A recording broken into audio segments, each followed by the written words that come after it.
Pemilik wedding organizer Ayu Puspita dan seorang pegawainya ditetapkan sebagai tersangka penipuan dan penggelapan dana. Kedua tersangka memiliki peran berbeda, Ayu sebagai pemilik dan penanggung jawab, sementara D selaku marketing dan koordinator dekorasi pernikahan. Keduanya telah ditahan di Mapolres Jakarta Utara. Sementara ada 3 orang lainnya yang telah diamankan masih dalam pemeriksaan.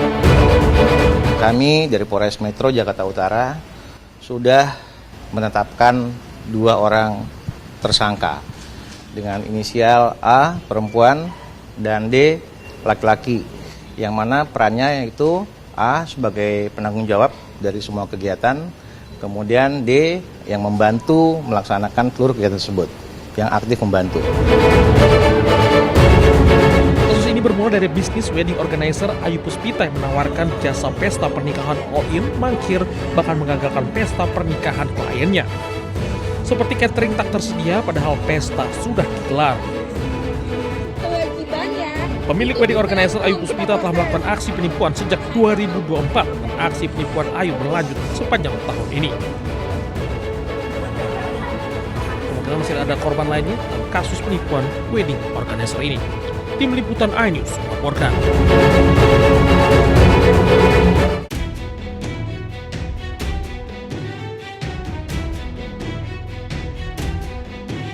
Sidang banding Nikita Mirzani digelar di Pengadilan Tinggi DKI Jakarta Selasa siang.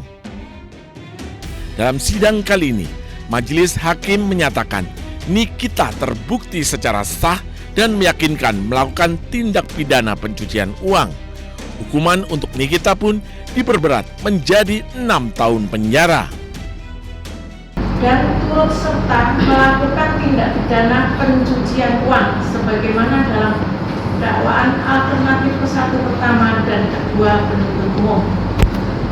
Menjatuhkan pidana kepada terdakwa pertama itu dengan pidana penjara selama 6 tahun.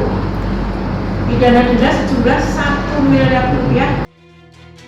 Sebelumnya, Nikita divonis 4 tahun penjara di Pengadilan Negeri Jakarta Selatan. Lantaran dakwaan tindak pencucian uang tidak terbukti, Nikita hanya dinyatakan melanggar Undang-Undang ITE. Namun, penuntut umum mengajukan banding dan diterima oleh Pengadilan Tinggi.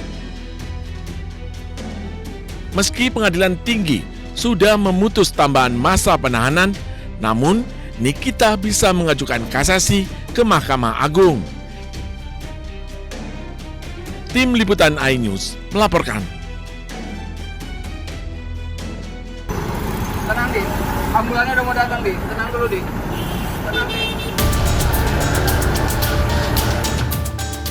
Seorang pesepeda tak berdaya usai menabrak bis Metro Trans di Jalan Jenderal Sudirman, Tanah Abang, Jakarta Pusat.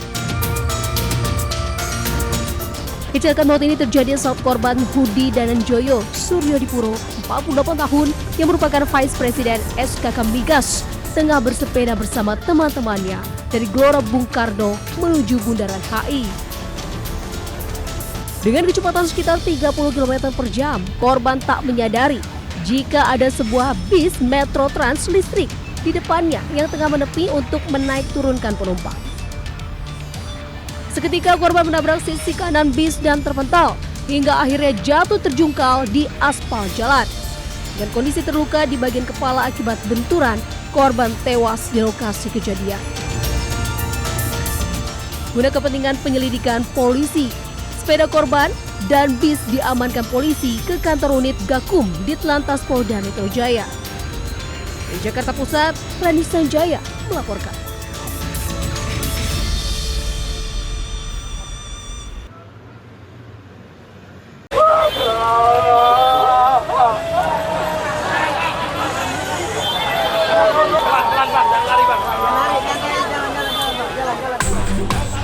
Isak tangis pecah saat satu persatu jenazah korban kebakaran dievakuasi keluar gedung perusahaan jasa pesawat tanpa awak atau drone di Jalan Ledjen Suprapto, Kemayoran, Jakarta Pusat.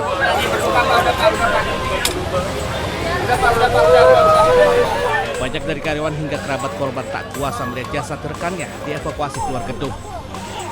Bahkan, banyak dari mereka yang harus dibawa menjauh dari lokasi kebakaran agar mereka tak histeris. Duka mendalam juga dirasakan keluarga korban yang mendatangi rumah sakit Polri. Salah satu korban, Novia, berasal dari Lampung yang dalam kondisi hamil 8 bulan.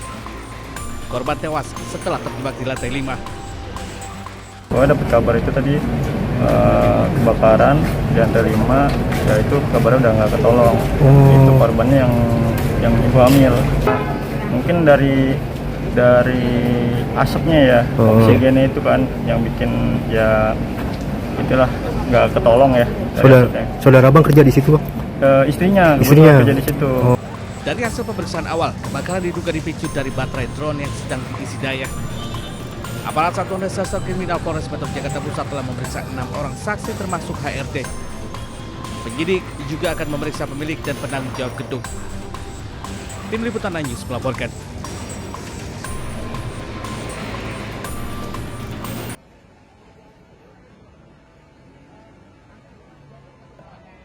Polisi menyelidiki unsur pidana pada kebakaran gedung Teradrone di Kemayoran, Jakarta Pusat. Setelah melakukan pemeriksaan terhadap 6 karyawan yang selamat, penyidik menjadwalkan pemeriksaan pada 2 saksi kunci dari pihak manajemen gedung. Ada 2 orang saksi kunci lagi yang akan kami periksa, termasuk dari pihak manajemen. Tentunya kami berharap bahwa pemeriksaan ini bisa membuat terang, dan kami masih melaksanakan penyelidikan untuk menemukan apakah ada pidana atau karena kelalaiannya yang menyebabkan korban begitu banyak. Sementara itu, dalam tinjauannya ke lokasi kebakaran, Menteri Dalam Negeri Tito Karnavian menyoroti izin bangunan gedung dan sertifikat layak fungsi. Dari diskusi tadi dengan Pak Wali Kota, Pak Kapolres, kemudian juga dengan Kepala Dinas Pemadam Kebakaran DKI, logika saya tadi ya berpikir bahwa setiap pembuatan bangunan juga harus ada pengujian tentang pencegahan kebakaran atau mitigasi atas kebakaran. Apalagi di Jakarta ini banyak sekali high rise building, gedung-gedung tinggi yang kalau terjadi kebakaran resikonya lebih besar dibanding dengan yang low rise building, daerah gedung-gedung yang rendah. Mendagri menilai harus ada regulasi yang mengatur pengecekan keselamatan gedung secara berkala agar kejadian ini tidak terulang kembali. Di Jakarta, Hendri Aprila, Seto Pratomo, iNews melaporkan.